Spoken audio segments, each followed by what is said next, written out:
Donc ici, on va continuer sur l'unité 2. Donc vous écrivez unité 2, leçon 5 suite.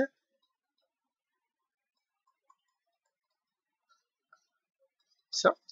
Vous écrivez la date du jour. Vous écrivez l'heure. Ça. Et là, on va continuer sur la leçon C. La leçon 5, c'est toujours cinématique. On va continuer sur la cinématique. Toujours, ça va être cinématique. Même la leçon C, toute. Ça, c'est une unité sur la cinématique en fond. On va voir. Donc, ici, on va continuer. Alors là, on est dans grand 4, grand 5, grand 6, peut-être grand 6. Peut-être on est à grand 6, comme ça. Là, on va parler maintenant vitesse instantanée. Vitesse instantanée. Instantanée. Vitesse instantanée. Alors, la vitesse instantanée, c'est quoi? Nous avons parlé de la vitesse moyenne. Et comment on a défini la vitesse moyenne?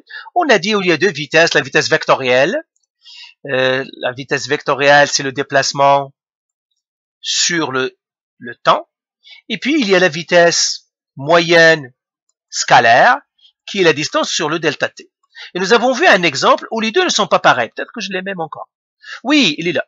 Je l'ai encore. Vous voyez qu'on a eu trouvé que la vitesse, dans ce cas-là, ici, la vitesse moyenne vectorielle n'est pas la même que la vitesse, c'est-à-dire la vitesse moyenne scalaire. Et là, la question qui se pose, mais qui dit vrai? Ben là, je trouve deux vitesses. Qui dit vrai? Est-ce qu'il y a la vraie vitesse? Est-ce que c'est la vitesse moyenne vectorielle ou la vitesse? Il y a ce sont deux vitesses. Il y a un qui me dit, ben, c'est 0,125 mètres par seconde. Celle-là, elle me donne la direction. Celle-là, elle me dit, non, tu te trompes. C'est la vraie vitesse, c'est 0,625 mètres par seconde qui est vraie. Alors, en fait, les deux ici, en quelque sorte, ne sont pas vrais. Les deux. Donc, on a un certain point. C'est pour cela qu'on doit définir ce qu'on appelle la vitesse instantanée. La vitesse instantanée, c'est la vitesse, la vraie vitesse, c'est-à-dire qui est un instant. Par exemple, si je regarde la souris, j'espère qu'encore j'ai le schéma. Non, je ne l'ai pas encore. Ah, c'est là. Si je regarde la souris, en fait, à chaque moment, je serais tenté, disons cette souris-là, je serais tenté, non, je l'ai plus, mais disons que notre souris, eh bien, qu'est-ce qu'on va faire? On va suivre son chemin, on veut prendre la direction et la distance en même temps. Donc, on veut prendre en considération celle-là, c'est-à-dire le déplacement ou bien le vectoriel, ne prend que les positions finales et initiales. C'est ça, position. Ce qui l'intéresse, lui, c'est position finale et initiale. Lui, ce qui l'intéresse, c'est le chemin. Donc, vous voyez, chacune me donne une information et en fait, les deux sont complémentaires. Je ne peux pas travailler avec le chemin tout seul si je ne connais pas où la souris a commencé ou il a fini.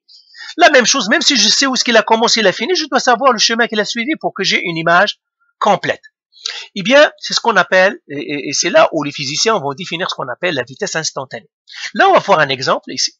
Disons que ma souris, elle est comme ça. Il a suivi ce chemin-là. Il est parti d'un point A et jusqu'à un point B quelque part ici. Vous voyez, il a fait un chemin courbé. Il est comme ça. Donc là, je ne peux pas parler de la vitesse moyenne parce que la vitesse moyenne vectorielle, ça va prendre ce chemin-là parce que pour la vectorielle, ce sont l'initial et le final qui est important. Ce sont ces deux-là ici. C'est l'initial et le final qui sont importants. Ici. Alors que celle qui est scalaire, c'est le chemin. Donc, je dois compter ce chemin, c'est quoi? Ok? Eh bien, les physiciens disent, on ne peut pas prendre ni l'un ni l'autre parce que ne sont pas tous les deux bons. Alors, qu'est-ce qu'on va faire? On va définir ce qu'on appelle la vitesse instantanée. Ça veut dire, à chaque instant, on va dire la vitesse, c'est quoi? Donc là, c'est le temps. Je vais mettre ici, ça, c'est le temps. Et ça, c'est la position. Toujours, position de la souris. Et je le prendrai ici, position au mètre, vers le sud. Toujours vers le sud. Et ça, c'est déplacement d'une souris ou bien mouvement d'une souris. Mouvement d'une souris. Alors, les physiciens disent, il n'y a pas vraiment une vitesse quand c'est une courbe. la seule vitesse qu'il y ait vraiment, c'est la vitesse instantanée. À chaque instant, je dis maintenant quelle est sa vitesse. Quand vous, par exemple, vous roulez avec votre, c'est-à-dire soit que vous roulez si vous avez un permis, sinon vous roulez avec quelqu'un, avec un de vos parents, regardez à chaque fois sa vitesse c'est quoi. Vous dites ah maintenant il est à 80, maintenant il est à 70, maintenant il a augmenté à 90. À chaque instant la vitesse change. Eh bien c'est ce changement de vitesse qu'on doit chercher. Et comment on le cherche? On trace la tangente. Donc on va faire ici la vitesse instantanée,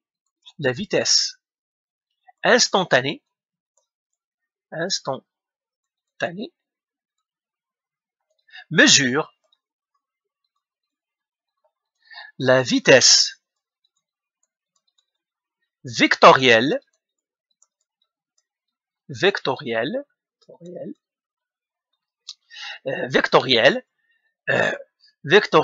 à chaque instant. À chaque instant. Alors, pourquoi on va le mesurer à chaque instant? Parce que nous avons vu dans l'exemple ici, vous voyez ici, les deux vitesses sont pareilles. Quand est-ce que les deux vitesses sont pareilles? Quand c'est un morceau de droite. Quand c'est un morceau de droite, la vitesse vectorielle et la vitesse scalaire, eh bien, tout simplement, ils se mettent d'accord. Quand le chemin est court, par exemple comme ça et comme ça, eh bien, la vitesse vectorielle et la vitesse scalaire, ils donnent deux valeurs différentes. C'est pour cela que, quand est-ce qu'eux ils sont d'accord, c'est quand il y a un morceau de droite. Et c'est pour cela qu'on va dire, à chaque instant, je vais calculer la vitesse à cet instant-là. Et si on calcule la vitesse à cet instant-là, eh bien, la vitesse vectorielle et la vitesse scalaire seront pareilles. OK? Et c'est ce qu'on fait. Alors maintenant, comment on va calculer la vitesse instantanée? Alors, on calcule la vitesse instantanée en traçant des tangentes.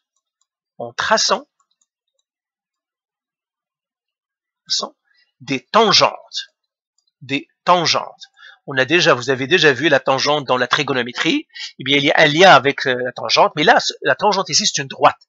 En traçant des tangentes. Alors, regardez, par exemple, moi, je veux calculer la vitesse instantanée de la souris quand il était ici, quand il est dans ce point-là. Quand il arrive à cette position, j'aimerais sa vitesse, c'est quoi? Eh bien, regardez comment on trace sa vitesse. Alors, encore une fois, la vitesse, c'est la pente. Ça, je ne vous l'ai pas déjà dit, mais je vous le dirai ici. La vitesse, c'est la pente. La vitesse instantanée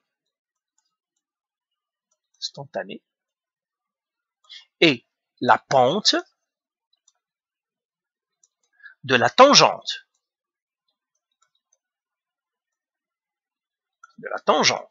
Alors, la tangente, c'est une droite.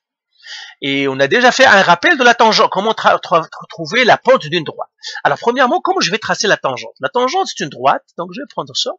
Je vais la tracer peut-être en bleu. Et la tangente, c'est une droite qui...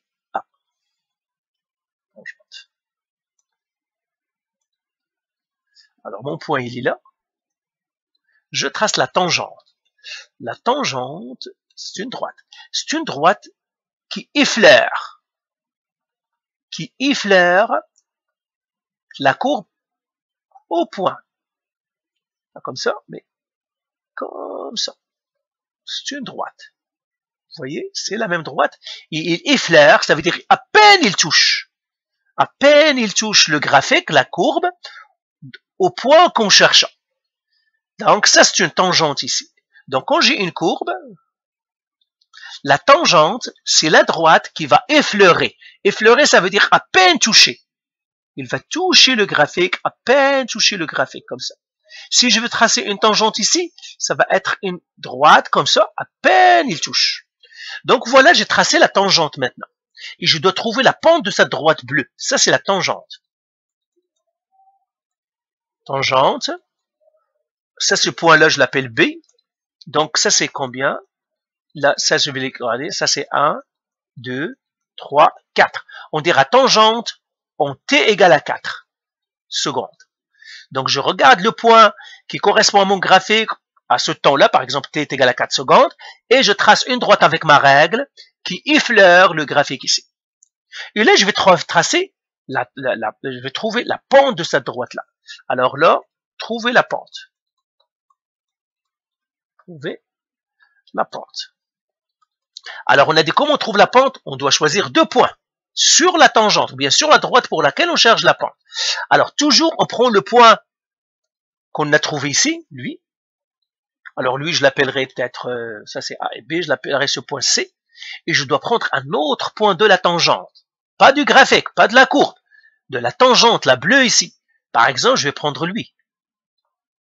Ce point D. Pour trouver la tangente. Alors là, comme on trouve la pente, vous vous souvenez, on a dit pente égale y2 moins y1 sur x2 moins x1. Alors maintenant, je dois trouver les y2, y1, x2, x1. Ce sont 2 points. Donc, quels sont les points de ma droite? Le point C et le point D. Donc, c'est comme ça comme on trouve la pente. On doit toujours choisir 2 points de la droite pour laquelle on veut chercher la pente. Et je fais. Le point C, c'est 4. Ah. Ça, c'est 2. 4, 2. Le point D ici. Comme ça. Lui, c'est combien? Donc, 4, 5, 6, 7, 8, 9, 10. Lui, c'est 11. Donc, le X, c'est 11. Le Y, ça, c'est 2, 3, 4, ça, c'est 5. Là, je calcule ma pente. Égal. Ça, c'est X1, Y1, X2, Y2. C'est quoi Y2? C'est 5. Moins Y1, 2. Sur X2, c'est 11. Moins X1, c'est 4. Égal. 5 moins 2, 3. Sur 11 moins 4, 7. Eh bien, ma pente, ça va être 3 sur 7. Et puisqu'on cherche la vitesse, je dois diviser. Donc, calculatrice, je dois faire 3 qui doit diviser 7. Ça me donnerait, donc j'arrondis, 0, prendrai 2 chiffres. Calculatrice, 43 mètres par seconde. Attention, la vitesse instantanée, c'est un vecteur. Ok? Là, j'écris vitesse instantanée. À quel point? Pour le point t égale à 4 secondes. Donc, j'écris v égale 0,43 mètres par seconde. Et je vois ma pente est positive. Donc, je monte. Donc, si je monte, donc c'est comme si je pars de C à D ici. Donc, je monte de C vers D, c'est sud. Donc, je mettrai sud. Donc, voilà, j'ai calculé la vitesse instantanée à t égale à, donc v est égal à t égale à 4 secondes. Donc, je viens de trouver la vitesse instantanée. Donc, par exemple, quand la souris à 4 secondes, eh ben, il courait à 0,43 mètres par seconde. Faisons un deuxième exemple. Maintenant, j'aimerais savoir, quand il était là, quelle est sa vitesse quand il est arrivé là? Est-ce qu'il a couru plus rapide ou moins rapide? J'aimerais savoir. Là. Après, on va faire aussi, quand il est en A, quelle sera sa vitesse? Alors, on va effacer, je vais effacer ici. Donc, vous avez compris. Donc, alors je vais effacer ici aussi pour que je puisse avoir de nouveau ça. Alors, toujours ça, c'est mon point A. Ça, c'est la fin si je veux. Je n'ai pas à tracer le point B, hein, si je ne veux pas. Alors, le point maintenant où je veux avoir la tangente, c'est celui-là, on a dit. J'aimerais savoir, en ce point-là, quelle était sa vitesse. Je sais que la vitesse change à chaque fois, mais en ce point-là, quelle est sa vitesse? Comme ce que je vous ai dit quand vous êtes avec un de vos parents, ou bien vous-même vous roulez, vous regardez, il est à 60, maintenant il est 55, maintenant il est 70, maintenant il est 100. Donc la vitesse, à chaque instant, il change. À chaque fois, la vitesse change. C'est ce qu'on appelle la vitesse instantanée. À chaque instant, quelle est la vitesse? Alors la vitesse instantanée, c'est un vecteur, ça veut dire il a une direction. Et comment on le calcule? En traçant la tangente. Donc là encore, trouver la vitesse instantanée, donc le V, comme ça, instantané, à t égale, le t ici égale à combien? Je vais le trouver ici. Donc ça c'est 1 encore, 2, 3, 4, ça c'est 5, 6, 7, 8, 9, ça c'est 10, 11, 12. Ça c'est 12. Je dois tracer la tangente encore. La tangente encore, c'est une droite qui effleure. Effleurer, ça veut dire à peine toucher, à peine s'approcher, donc qui effleure le graphique. Donc, je trace une tangente ici, effleure, comme ça. Et de l'autre côté aussi, je la trace comme ça, il effleure. Il ne doit pas traverser le graphique. S'il traverse le graphique, s'il touche le graphique, s'il le traverse, c'est que ma tangente n'est pas bonne. Il ne doit pas rentrer dans le graphique. Voilà, je l'ai tracé. Maintenant, pour trouver ma pente, je dois avoir deux points. Donc lui, je l'appellerai C, et il me faut un autre point de la tangente. Donc je prends un autre point de la tangente, n'importe lequel. Je prends celui-là, par exemple, D. Il est de la tangente, pas du graphique. Encore une fois, je dois calculer la pente pour trouver la vitesse. Donc j'écris vitesse égale à pente. La pente de quoi? La graphique position avec le temps. Toujours la position du plan, je dois trouver. Alors, quels sont les points que je vais choisir? Le point C et le point D. Alors, quelles sont les coordonnées du point C? C'est 12. Alors, le Y du C, ça c'est 1, 2, 3, 4, 5, 6, 7, 8, ça c'est 9. Donc, 12, 9. Le point D. Le point D, il est là.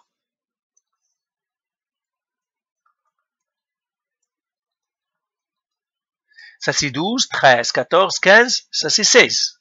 Donc j'aurai ici 16. 16 secondes. Et ici, ça serait combien? Comme ça. Ça c'est 9, 10, 11, 12, 13, ça c'est 14. 14. Et je trouve ma pente. Donc la vitesse c'est la pente. Maintenant j'écris V égale à Y2 moins Y1 sur X2 moins X1. Alors ça c'est X1, ça c'est Y1, ça c'est X2, ça c'est Y2. Et ça c'est égal. Y2 c'est 14, moins Y1 c'est 9, sur X2 c'est 16, moins X1 c'est 12. 14 moins 9 c'est 5, sur 16 moins 12 c'est 4. Alors ça me donnerait combien? 5 qui divise 4.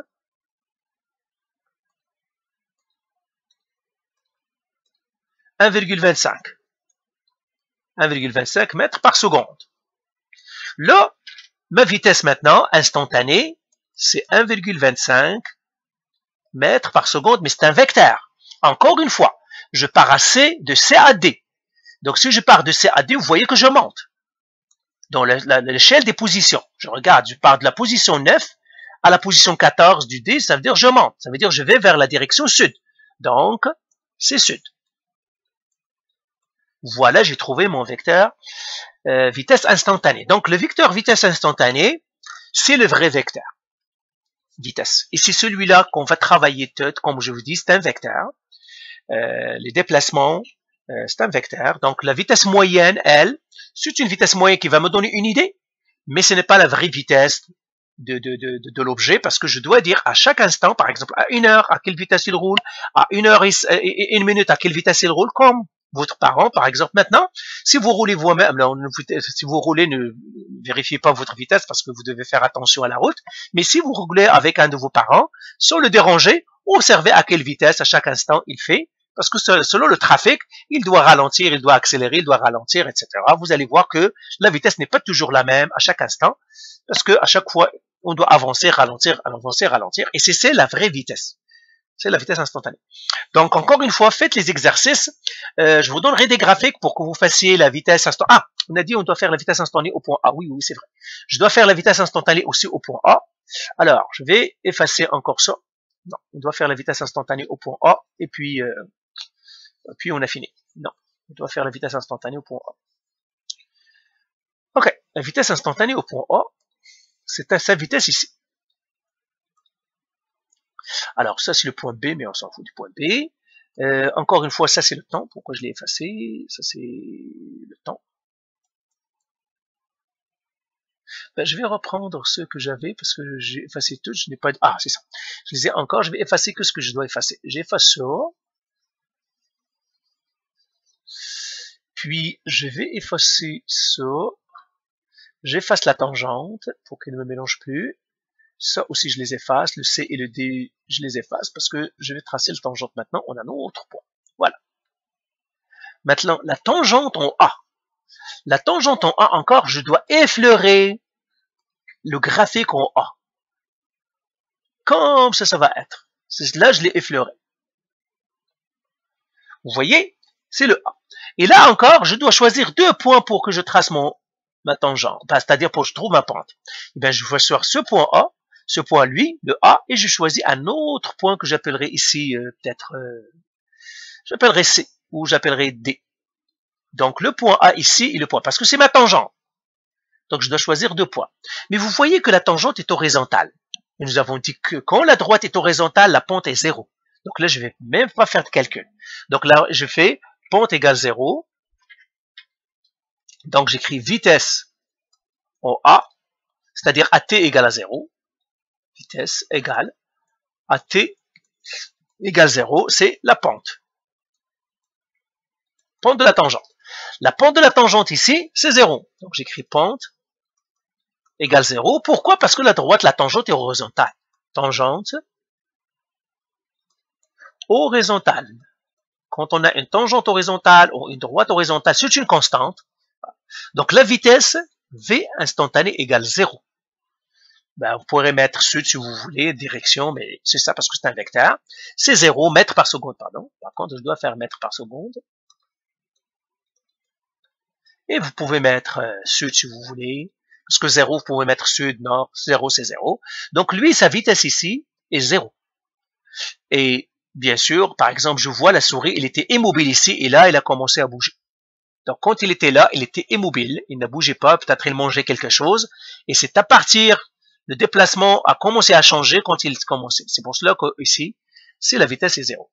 Donc là maintenant, faites les exercices, vous devez savoir tracer les tangentes, donc vous aurez des graphiques à tracer les tangentes, et c'est ça. Ben voilà, faites les exercices encore.